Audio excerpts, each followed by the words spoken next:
Titans, man. Former Titans. That man could have been the best Titan running back of all time. It's debatable. I mean, some people may say Eddie George. Some people may say him. Some people may feel Chris Johnson. I'm dying on the Chris Johnson hill as the most versatile running back they ever had. Anywho, here's Skip Bayless's reaction to the news. And we're going to talk about some other teams as well that you may be surprised about. Check the description. I'm going to destroy it. I'm going to go to a 20 because this just hit me right between the eyes. This was a win the Super Bowl move for the Baltimore Ravens. I'm going to go right out on the end of the limb and pick them to win next year's Super Bowl because this still young man, I know he's 30, but he's young-bodied to me. Yeah. Because he's freakish. I don't know that I've ever seen anything quite like Derrick Henry. He is shattering the running back mold. Alright, first let me start by saying this is a great move, whether or not he's 100% the version from Tennessee, or if he's a little bit worse. I think if he's at least 75 to 85% of what he was, it'll be a great fit. As you can see, his peak year was in 2020 when he ran over 2,000 yards, got injured, came back, in like half a season or quarters of a season, he got 1,500 yards. Last season was his worst statistical year since 2019, or since the injury. But that's because he got less attempts, so I feel like as long as he's 75% of himself, it'll be a great fit. The Ravens were already a great balanced team. They made it to the AFC Championship game. So I feel like that's crazy that they got this type of weapon to go along with that. They were already top 5 in offensive yards per game. So I feel like Derrick Henry is going to make them even more of a threat, because now you don't have to just, the defense can't just focus on Lamar and his weapons on the outside in terms of receivers. But now, yeah, you have to watch out for Derrick Henry. So it's just more to focus on. It makes the defense more honest when you have a player like Henry out there in the field. And honestly, I think the biggest reason why this may be a good move is for the playoffs, because the Ravens' offensive yards per game drop by like 30 or 40 yards in the postseason. In the postseason, a running game is one of the most important parts to being a successful team in the postseason. You have to have consistent rushing, and I feel like Derrick Henry will give them that in the playoffs. Alright, the second signing that caught my eye was the Saquon Barkley signing. He's going to the Philadelphia Philly Eagles. Now, I've never been the biggest Saquon Barkley guy. I know a lot of people felt like he was going to be this mega superstar. I've never been 100% sold on him. He's a good running back, don't get me wrong. He's very talented, very well-rounded.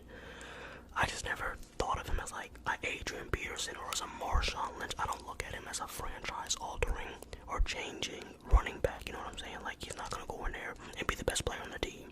But I think he can be a very useful player on a championship team that's already very talented. He can get out of the backfield, strong, big legs, man, and he can make some explosive plays. But I just never been quite sold on him. But now, part of that is the offensive line for the Giants was trash. I do understand that. And now he's going to the Eagles, who have a much better line. It's not quite as good as it was, let's just say, 2 years ago or 3 years ago, because players are retiring from the Eagles, like Jason Kelsey, and then the other members of their O-line are getting older as well. So it's not their prime or peak years, but they're still way better than the Giants. So he has that going for him. I think it's a decent move. It's solid. It's going to be good if he doesn't get injured. Alright, let's talk about Jerry Jeudy. I think this is huge. You guys know I picked the Browns to win the division last season.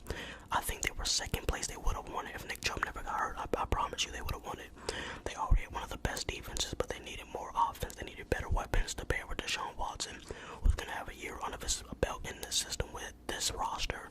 So I think getting him another weapon, and another year of development, that's going to make this offense very dangerous, because they had a very mid offense, especially when Nick Chubb went down, and they still look like they're going to make some noises. So imagine when everybody gets healthy. Now they got Jerry Jeudy, who can run routes really well. He's going to have to get his rapport with Deshaun Watson, but I think it could be done. And now it also takes some attention away from Amari Cooper. So pretty much had a really good season last year. He caught fire in the second half of the season. So Amari Cooper with Jerry Jeudy and Nick Chubb coming back, and their backup running back is really good as well. They're going to have some weapons, and that defense is loaded. So the Browns, watch out for the Browns, man. They're going to be extremely dangerous. This I would give this an A- signing. Hopefully Jerry Jeudy can just take it serious, man. All right, on to the next one. Man, there are so many safeties that hit the free agency, man. It's like free safety galore out here, man. It's a safety buffet out here in these NFL streets. But yeah, the Dolphins at the Denver Nuggets. The Dolphins are signing Jordan Poyer, man. Wow, this is crazy, Buffalo. What are you doing, man? This is like the Bucs getting rid of Drew Holiday. They're getting rid of one of their best defensive players because they think he's not as good as he was at his peak, and he's getting slightly older. But the problem with that logic is you're not gonna have anybody who's better than him to replace him, and you're trying to contend seriously. That's what I'm saying. It's like the Bucs getting Drew Holiday. The Bucs didn't get better. You just gave away your best defender. Now you have more cap room, but now you're worse, bro. So I don't know what they're doing. I don't like that move, really. I think they should have held on to him, or at least make it a trade, like get some type of value. Like, I guess maybe they feel like their other safeties can make up the work, and they've seen enough progress out of their backup safety, or maybe they drafted a safety. I don't know. I didn't watch the draft. But yeah, wait, no, the draft is later. I'm tripping. But yeah, I just don't like the move. That's my problem. I think the Buffalo should have kept them. This is great for the Dolphins. The Dolphins are getting everybody. The Dolphins are looking spooky, bro.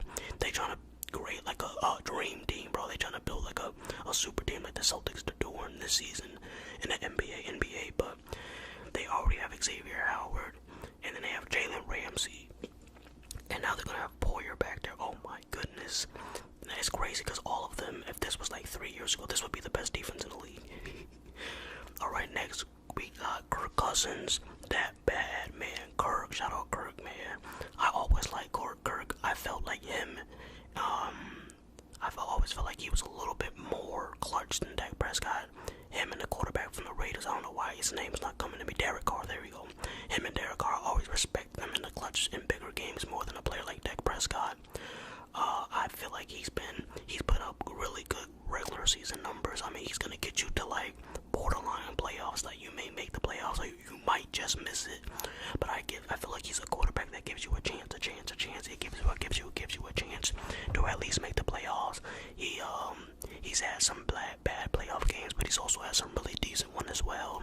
The Falcons still have like a lot of young players, a lot of young talented players that are like their tight end, their running back. I feel like didn't they just draft a receiver as well, if I'm not mistaken? So they have a very good young core, and I feel like Kirk Cousins will be a very stable quarterback. I like the move. It's not like the biggest, craziest trade, but if I had to grade it, I would give it a B rating. I would say B- or a B. Nothing too crazy. It's not gonna carry you to like the AFC Championship, but you might make the playoffs, or you might just miss it, like I said. Alright, next, another move for the Cleveland Cavaliers. You could tell this is a basketball channel more. The Cleveland Browns picked up Jameis Winston. I like this. Deshaun Watson injuries plus off the field issues. You can never be 100% sure if you're gonna have him for the whole season from here on out, probably. So I feel like Jameis Winston is a great backup, especially for this circumstance. But yeah, I like the move. He's a talented quarterback. He's similar to Kirk Cousins in a way where you can make the playoffs with him, maybe, but you're probably gonna miss it. It's gonna be close. Like you may go 9-8, or 8-9, or 10-7, or best case scenario. But yeah, two talented quarterbacks. He has a strong arm, but you always gotta worry about turnovers with him. So hopefully Deshaun Watson stays healthy and he keeps progressing. But yeah, James Winston, I feel like if Watson was to go down, or if he was out for another couple games or something happened, he could take over for five or 6 games. But you do not want him in there more than that, man, because then the turnovers are gonna pop up, and yeah, it's over with. Alright, I think this is the last one. We might have one more free agency signing after this. But yeah, the Colts are gonna get Joe Flacco, good old Joe. Now, this is similar to the Jameis Winston signing. I feel like he's a great quarterback backup, especially for their quarterback. I feel like their starting quarterback, Richardson, I like him. I feel like he's going to be the black Josh Allen. I saw that when he was getting drafted. I said that he's like 6'4", can run, mobile, cannon. He has to be more accurate and figure out his timing, but I like their starting quarterback I think he's going to be the next big thing. But yeah, he has shown signs of an injury history already, so I feel like getting this quarterback, he's a decent quarterback. Like I said, he's like a Ryan Fitzpatrick type of quarterback where he can come in, make some big plays, make some clutch plays. He's poised, he's not scared of the moment. He's already been in the Super Bowl, so he's pretty much seen everything in the league. So I feel like if your quarterback was to go down for a couple games, he could definitely play like 3 to 6 games. But after that, you don't really want to trust him, maybe, because you know the turnovers are gonna accumulate, just like with Kirk Cousins and Ryan Fitzpatrick. They can only go play for a certain amount of games. Alright, and now this signing right here, I like this signing a lot. The Jaguars are very talented. We already know what they have with Trevor Lawrence, who I believe is more clutch. And I feel like he's gonna be better than the quarterback for the Chargers, Justin Herbert. I feel like Justin Herbert and him are equally as talented, and Justin Herbert may have slightly better regular season numbers, but in the postseason, I think I would rather have Trevor Lawrence, just like a Jason Tatum, Jimmy Butler thing. You'd rather have Jason Tatum in a regular season, but Jimmy Butler in the playoffs. Same thing with Justin Herbert and Trevor Lawrence.